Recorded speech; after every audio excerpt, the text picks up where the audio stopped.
Bonjour à YouTube, c'est Daimon, comment ça va les sérivores?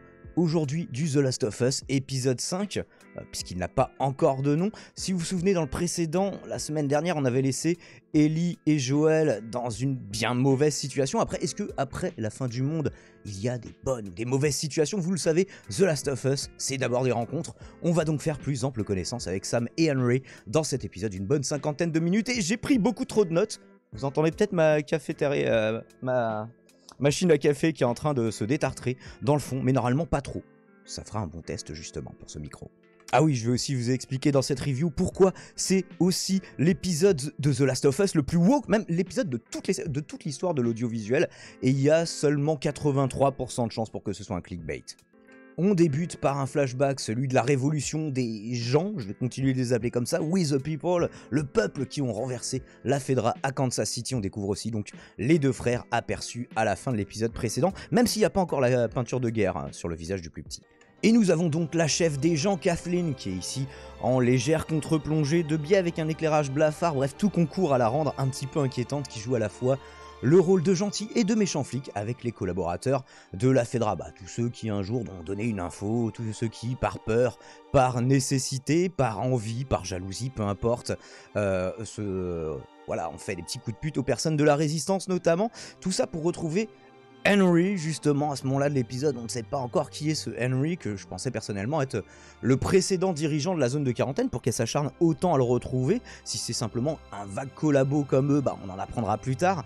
Et alors, elle leur promet la clémence s'ils parlent, mais le fait de parler, oui, bien sûr, vous êtes des poucaves, donc que vous poucaviez à la Fedra ou à moi, c'est pareil. Fallait tous buter, mon copain. D'ailleurs, son pote qui est ici, là, le barbu, MVP de l'épisode, personnellement, avec, voilà, un finishing incroyable. Bon, là on avance d'une dizaine de minutes parce que sinon cette review va être incroyablement longue, mais on nous montre quand même que Edelstein, là vous devez l'entendre la machine, que Edelstein, l'air de rien c'est pas tant une donneuse que ça, parce que quand il était aux mains du People, de Kathleen et de ses sbires, il a pas lâché l'info sur Henry, il s'est fait buter, il savait où est-ce qu'il se planquait potentiellement, puisque eux ils les attendaient. Bref, on a le droit à l'origin story de la peinture de guerre et un nouveau point de vue sur la fusillade entre Joel et l'escouade de Brian. Alors, je tenais quand même à dire solennellement que je trouve cet épisode horriblement, incroyablement woke, parce que Sam, non seulement il est noir, c'est un enfant, et en plus il est sourd. Est-ce que c'est woke d'être un enfant sourd-muet? On va dire que oui, comme ça je le mets dans le titre, et généralement ça fait plus de vues. Et ouais, souvenez-vous, on avait démontré dans Rings of Power que être un enfant, c'est woke. Il faut suivre les reviews, messieurs. Il faut suivre les messieurs dames. Mais bon, voilà, vu qu'on déteste le wokiste, on ne s'adresse qu'à des hommes ici. C'est aussi ce que relatent les statistiques de la chaîne YouTube. On veut vous aider, meilleure façon de proposer son aide à quelqu'un, le réveiller en mode surprise avec un flingue braqué sur le visage pour se faire de nouveaux avis. Y a pas mieux. Vous avez vu à quel point c'est woke? Quand des noirs, ils tiennent un flingue et ils menacent des blancs, eh bien c'est pour leur bien. J'essaye de trouver des trucs. Je suis sûr qu'il y a des gens qui vont sortir ça au premier degré. Surveillez un petit peu toutes les reviews, vous verrez. Plus sérieusement, on peut comprendre effectivement qu'il soit difficile d'accorder sa confiance, qui se gagne nécessairement lentement, à des inconnus dans un tel monde, quelle que soit leur couleur de peau. Bon, ça dépend. Quand même, s'ils ont une peau champignon, on peut se méfier un petit peu. Alors, on découvre que c'est Henry, justement, le frère aîné, et s'il était qu'un collabo parmi les autres, on se demande déjà, là le spectateur se dit mais pourquoi est-ce qu'il est autant recherché? Pour l'instant on ne sait pas, et il avouera plus tard à Joel que effectivement il n'a pas été tout à fait honnête avec lui. J'aime bien la composition de ce cadre dans une ancienne salle de réunion poussiéreuse, où il reste quand même des sièges ergonomiques. Faites des dons, parce que moi je suis sur une siège Ikea à 5 €, je n'en puis plus. Alors ce qui est amusant aussi, c'est de constater que si à l'extérieur la végétation a repris ses droits depuis déjà un petit moment, en intérieur ne subsiste, à part les champignons et les infectés, que des arbres morts, des deux arbustes ici, qui font presque joli, mais qui vont avec le reste de la pièce du coup. Pendant que les deux adultes peinent visiblement à dépasser le stade de la méfiance réciproque, je vais y arriver, surtout Joel, avouons-le, qui a pas l'air ultra chaud par le plan, enfin jusqu'à ce qu'il découvre qu'il est un plan véritable. Les deux enfants, eux, plus innocents ou simplement moins abîmés par la vie, s'entendent déjà comme larrons en foire. Alors d'ailleurs, j'ai eu la curiosité de regarder pourquoi le larron en foire. À la base, l'expression, elle avait une connotation péjorative. C'est des mecs qui sont en train de préparer un mauvais coup. Et alors pourquoi les foires? Parce que dans les foires, il y avait potentiellement plus de gens à arnaquer. Voilà, au fil du temps, ça a perdu son caractère péjoratif. On apprend des choses tout de même dans les sérivores. Alors dans ce plan en contre-jour, la règle des tiers est littéralement respectée avec les deux poutres de renfort et même le ciel, hein, bon c'est pas tout à fait exact, le ciel n'occupe pas tout à fait 2/3 de l'image et le petit muret pas tout à fait 1/3 en bas de l'image non plus, mais en tout cas il y a une certaine symétrie intéressante dans ce plan que je tenais à noter. Alors c'est peut-être que moi, j'insiste là-dessus, bah d'ailleurs il n'y a que moi qui parle de ce genre de choses, hein. Les autres personnes qui font des reviews ne parlent 100% du temps que du scénario avec vaguement hein, c'est beau ou c'est pas beau, mais là on a carrément un quasi-schéma de cette règle des tiers, même si les proportions sont évidemment pas les mêmes, hein, là les traits sont trop écartés, dans le plan que Henry dessine à Joel. Et on apprend au passage que les infectés sont au sous-sol dans cette ville, donc on se disait, hein, il y avait une grosse bête mais il y en aurait plusieurs, et l'un n'empêche pas l'autre, on le verra un peu plus tard. Et justement, au détour de Tunnel Glow qui tombe sur une salle de jeu souterraine désaffectée. Alors visiblement, c'est les personnes qui, dans les premiers temps de l'apocalypse, se sont dit « Vas-y, on va se bunkeriser, take shelter ». Est-ce que vous avez vu le film ? Il m'avait laissé un souvenir un peu mitigé et ça se serait pas très bien terminé pour eux. Mais en tout cas, les enfants sont ravis de pouvoir trouver voilà, un petit peu de matos pour enfants. Là, il y en a que pour les adultes, que des flingues, que des boîtes de conserve à moitié rouillées. Enfin, voilà, des choses pour les enfants. Ellie et Joel ne connaissant pas le langage des signes, du coup c'est l'artifice qu'ils ont trouvé. Alors c'est une sorte de quoi? De dictée magique, enfin d'ardoise magique, je me souviens plus, j'avais un truc un petit peu comme ça quand j'étais gamin. Là ça fonctionne voilà sur une couche de carbone vraisemblablement pour pouvoir... voilà, s'il devait se trimballer avec 28 kilos de papier A4, ce serait pas super pratique, vous en conviendrez.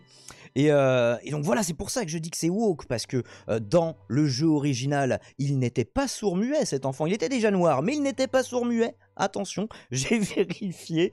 Et donc voilà, dès qu'on fait un changement par rapport à une œuvre originale et que ça aide à la représentation d'une minorité, il faut s'insurger, il faut crier. Comment vous avez sélectionné un acteur qui est vraiment sourd-muet pour jouer un sourd-muet? Je trouve ça tout à fait scandaleux. Bref. Voilà, troll mis à part, il trouve un numéro de comics, il compare ceux qui sont en leur possession. Alors j'imagine que, ouais, après la fin du monde, si tu veux suivre tous les arcs narratifs super-héroïques de tes personnages préférés, ouais, t'es en mode, ouais, putain, là j'ai fini le chapitre 8, j'aimerais bien savoir la suite. Ouais, mais c'est pas la semaine prochaine, tu vois, il va falloir fouiller les États-Unis à la recherche de ce truc-là, enfin potentiellement, hein, de bouffe aussi accessoirement, mais tomber dessus par hasard, donc il y a très peu de chances que tu aies la suite de cette histoire. Le fait qu'ils aient des numéros complémentaires les deux, bah ils se sont plutôt bien trouvés. Alors comme on pouvait s'y attendre, Henry n'est pas juste un collabo comme les autres, hein, mais c'est celui qui a Poucave, le frère de Kathleen, qui était aussi l'ancien chef de la résistance, ce qui va nous amener un développement pas forcément très ouf, mais justement. Bon bah les motivations de cette dernière, elles sont un petit peu faiblardes en termes narratifs quoi. Elle aimait son frère, il est mort, il n'y a pas de justice, alors soyons injustes et tuons tout le monde. Voilà, en gros ça se limite un petit peu à ça. Bien sûr, pour que l'épisode ne soit pas trop chiant, on nous propose tout de même aux 2/3 une péripétie de laquelle se défait trop facilement Joel. Bon, après, quand je dis facilement, ça lui fait pas plaisir, le mec, mais il arrive à le contourner, à arriver dans son dos. Et il dit, allez, vas-y, mec, fais pas le con, s'il te plaît, me force pas à te buter. Et bon, bah voilà, il y est contraint. On va dire que c'est pas le premier cadavre à son actif. Mais boum, tchaka, interception, repéripétie. En fait, le vieux Anthony, je crois, c'est comme ça qu'il s'appelait, on lui dit non, vas-y mec, on sait que de toute façon eux ils ont déjà dézingué une escouade à eux tout seuls, là ils sont 2 fois plus nombreux, on sait que tu pourras que les retenir, retiens-les le temps qu'on arrive, et les renforts arrivent. À partir de là, ça commence à péter de partout pour notre plus grand bonheur, et pas forcément pour celui des personnages. On a Henry qui, acculé, envisage de se rendre pour sauver les autres. Vas-y, laisse partir les enfants, moi je me rends, mais Kathleen se montre inflexible sur le sujet avec une maison en flammes, du plus bel effet en arrière-plan. En vrai, ce serait ultra badass comme photo de profil. Je sais qu'il n'y a plus de réseaux sociaux dans leur univers, mais quand même, là, je fais venir un photographe, je l'affiche à la porte du QG, je suis en mode, voilà, c'est quand même moi la boss de Kansas City, tu vois. Et je n'ai pas fait la peau. Oui, parce que je fais pas de montage sur les sérivores. Si vous voulez du montage, cliquez sur les miniatures avec marqué chronique ou dans la playlist dédiée le journal de YouTube. Alors, on a l'explosion qui a fragilisé les fondations de la maison dont s'échappe Hans-Beul, c'est World War Z, le bordel. Ils sont super nombreux en mode vague, ça on n'avait pas encore trop vu de meute jusque là, même on a surtout dans des couloirs isolés, ou si on avait vu là au Capital City, enfin au Capitole, là, on avait quand même pas mal d'infectés qui avaient débarqué, mais là c'est vraiment impressionnant avec l'étalonnage dans les jaunes, pardon je cache le curseur, l'étalonnage dans les tons dorés et voilà la rapidité avec laquelle ils bougent presque voilà comme une onde, et ils fournissent du coup les infectés une opportune quoique assez périlleuse distraction dans une situation qui semblait désespérée pour le groupe de Joel.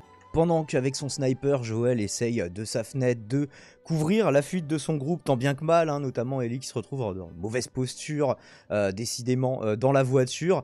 On a un infecté au dernier stade, un colosse, qui fait son... Enfin, si ça correspond bien à ce que j'ai cherché sur les wikis, qui fait son apparition et va arracher d'une main la tête du barbu. Alors, dommage, je l'aimais bien, il avait l'air un peu plus raisonnable que Kathleen. Bon, après, ouais, il la suivait quand même, hein, en mode ouais, ton frère, on l'aimait bien, mais il nous a pas amené là où on en est, alors qu'avec toi, bah, on a fait la révolution. Ouais, en fait, le but, c'est pas juste de prendre le pouvoir, c'est aussi comment tu vas l'exercer. Bon, même si c'est un petit peu la fin du monde, c'est le sbeul. Je pense qu'il aurait fait un meilleur chef, mais voilà, pas de tête, pas de commandement, j'ai envie de dire. Alors qu'il semblait finalement pouvoir s'en sortir in extremis, Kathleen qui n'a finalement pas fui comme son second sans tête, hein, je sais pas s'il pourra jouer dans des films de Tim Burton, le lui demander, c'était pas ma meilleure blague, je vais m'énerver pour la peine. Bon, elle est restée pour confronter Ellie, Sam et Henry, hein, véritablement, il s'agit pas du tout de justice, hein, juste de vengeance.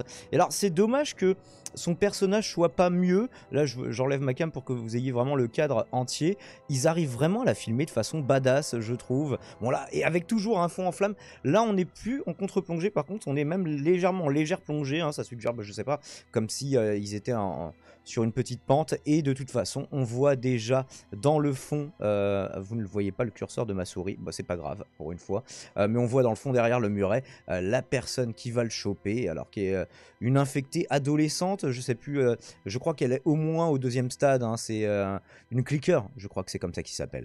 Ou pas, elle est peut-être juste au 2e stade, ceux où il se planque pour pouvoir vous prendre par surprise, c'est peut-être ça aussi. Du coup, décidément, ces infectés, ces petits gars champignons sont bien pratiques, hein, même si la situation semble un peu partir en sbeul, hein, là, toute la zone échappe à tout contrôle. Les rares survivants, à mon avis, se sont enfuis, s'il y a des survivants parmi l'équipe de Kathleen. Alors, dire que c'est Joel qui a provoqué tout ce chaos avec une seule balle bien ajustée à la base, c'est voilà, il a visé le conducteur du poids lourd qui du coup a dévié, s'est planté dans la maison, le réservoir a fui, bref, ça explose, ça fait des chocs à pic, et on dirait que c'est du vrai feu. Le plan du coup, encore là, vraiment, on a quand même de belles propositions visuelles, même si j'entends personne en parler. Alors qu'est-ce que vous en pensez, vrai feu ou pas? Ou SFX, c'est possible aussi. Mais si c'est des fixes, ils sont vraiment de très très bonne facture. Après toutes ces péripéties, bah, le groupe a finalement réussi à se mettre à l'abri. Est-ce qu'ils sont partis loin? Parce que il y avait à la fois une armée à vos trousses, je vous rappelle, et une armée zombie un petit peu qui saccageait tout sur bah, potentiellement pas mal de kilomètres à la ronde. Donc, je sais pas, en plus ils sont à pied. On ne nous le précisera pas, ils seront plus inquiétés de tout le reste de l'épisode, même si l'épisode en termes d'enjeu est loin d'être terminé. Alors Joel qui suggère finalement à Henry qui pourrait les accompagner dans le Wyoming, donc là c'est vraiment la dernière étape en termes de confiance, et allez vas-y, tu peux intégrer mon groupe, c'est pas juste on fait équipe sur un coup, vas-y tu nous aides à nous échapper, après on est quitte. D'ailleurs il le dit assez sobrement, hein, et en fait il le dit sans le dire, et Henry accepte avant même qu'il ait besoin de préciser sa pensée. Alors vu qu'on sait que bah, le duo Ellie et Joel ça va rester un duo, il n'y a pas besoin d'avoir joué aux jeux vidéo pour savoir que ça pue du cul pour les deux frères là sur le coup, étant donné que bah il me semble pas qu'à la fin du jeu ils y étaient, moi qui ai regardé vaguement des petits bouts de let's play, et donc voilà, du coup RIP malheureusement pour ces deux personnages qui voilà, ils auront occupé que un épisode et des brouettes si on compte les quelques dizaines de secondes dans l'épisode précédent, ce qui fait de ces épisodes de The Last of Us un petit peu des stand-alone.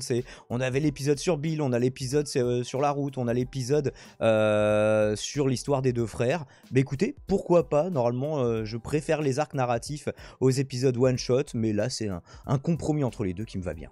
faisant une sorte d'écho inversé avec le début de l'épisode où il était conseillé à Henry par l'autre médecin, je me souviens plus de son nom, de pas montrer sa peur. Bah oui, ton petit frère il a peur parce qu'il sent que toi t'as peur, mais s'il sent que toi ça va, normalement ça va le faire. Bah Ellie, elle l'avoue franchement, elle a peur et elle a peur tout le temps. Le courage, ce n'est pas l'absence de peur, ça c'est de l'inconscience. C'est au contraire de savoir s'y confronter et de l'expliquer avec des ardoises magiques du coup. Oh, ça joue un peu à comparer leurs peurs respectives et ça me pose une question intéressante. Hein, si on se transforme en monstre, est-ce qu'on reste soi-même? C'est plus précis en version originale. Is it still you inside? Est-ce que c'est toujours toi à l'intérieur de cette carapace de champignons qu'on voit, voilà, qui prend de plus en plus forme au fur et à mesure des stades jusqu'à devenir ce qu'on a vu avec le colosse. Mais il semblerait qu'effectivement, d'après les wikis que j'ai consultés, les champignonnés au premier stade de l'infection conservent leur conscience. Alors ils n'ont plus le contrôle de leur corps. Et c'est d'autant plus horrible, pour peu que les mecs ils soient plutôt pacifistes à la base, ils se voient en train de tuer plein de gens. Voilà, ils l'intellectualisent, mais leur corps bouge tout seul, enfin d'après ce que j'en ai compris. Et Sam, justement, le petit frère, c'est qui s'est fait mordre à la jambe dans la scène sous la voiture. On voyait, hein, il y avait des jambes qui s'agitaient, on voyait plein de ah laissez-nous, on voyait plein d'infectés. Je me dis c'est quand même un miracle si vous en sortez avec rien. Et donc voilà, la jambe, t'en as pour une journée environ quand t'es un adulte, encore moins quand t'es un enfant. J'imagine que l'infection gagne plus vite un petit corps. Ça semble intuitif, mais c'est pas forcément vrai. Comme auréolé de lumière, hein, regardez encore un plan qu'il est beau, ça pourrait être une peinture à l'huile.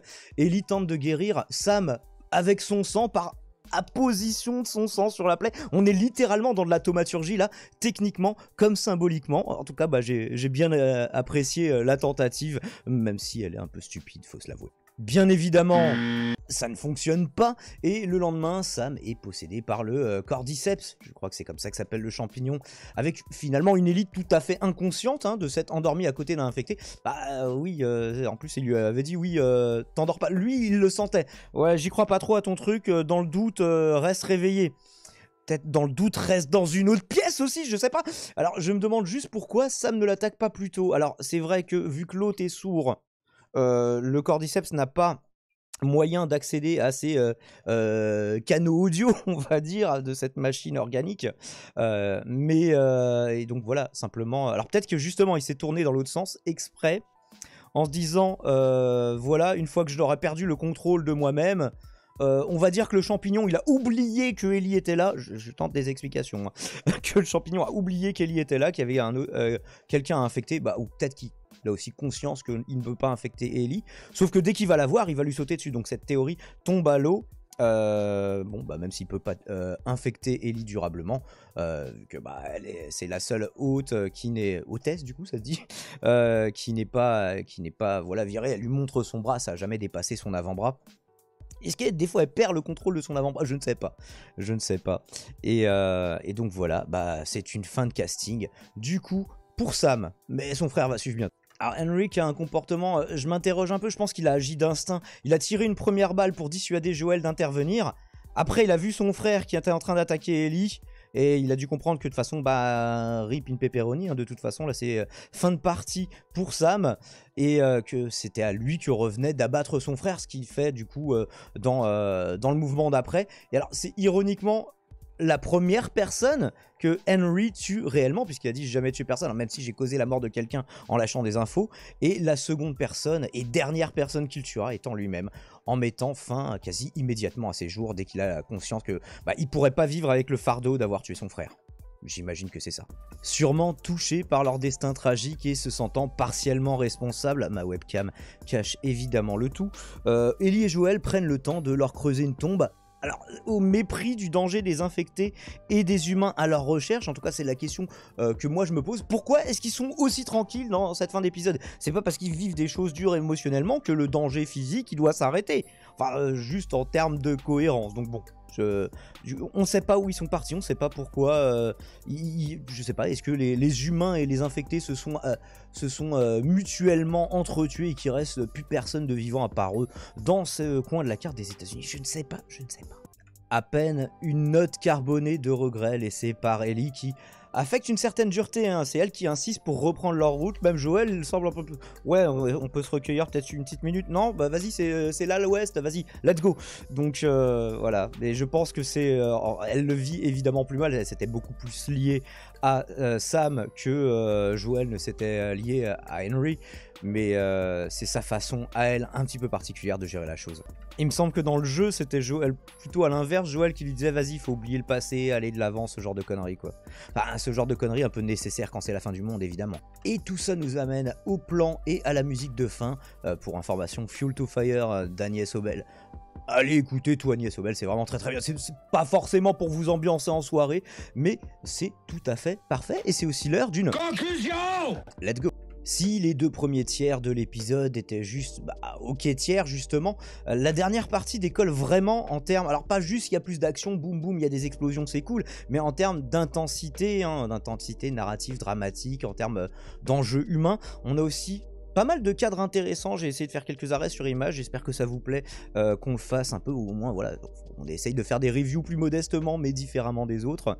Ce genre de cadres qui sont encore des choses trop rares dans des formats sériesques, même à très gros budget. Alors des fois la thune se voit, par exemple dans Rings of Power, mais on n'avait pas forcément des cadres signifiants, vous voyez ce que je veux dire. Par exemple, typiquement Better Call Saul, je vous invite à revoir les reviews de l'ultime saison de Better Call Saul qu'on avait faite partiellement en compagnie d'ailleurs de Tony, où vraiment on pouvait faire, dans chaque scène, on pouvait faire un arrêt sur image et essayer de faire une sorte de commentaire composé, de découpage, de voir des intentions de réalisation qui sont signifiantes par rapport à la narration, c'est ça qu'on veut. Ça ne doit pas être réservé qu'au film. Bah voilà, c'est pour ça que moi je suis sérivore. Alors dommage que l'antagoniste de cet épisode Kieslin ne soit pas des plus convaincants, mais ça ne m'empêchera pas de suivre la suite des mésaventures de Joel et Ellie la semaine prochaine. Et vous, qu'est-ce que vous avez pensé de cet épisode 5? Est-ce que ça a-t-il attaqué des gilets jaunes en loose day derrière moi pendant que je ne regardais pas? Je ne sais pas, vous me le direz dans les commentaires. Merci d'avoir suivi cette review.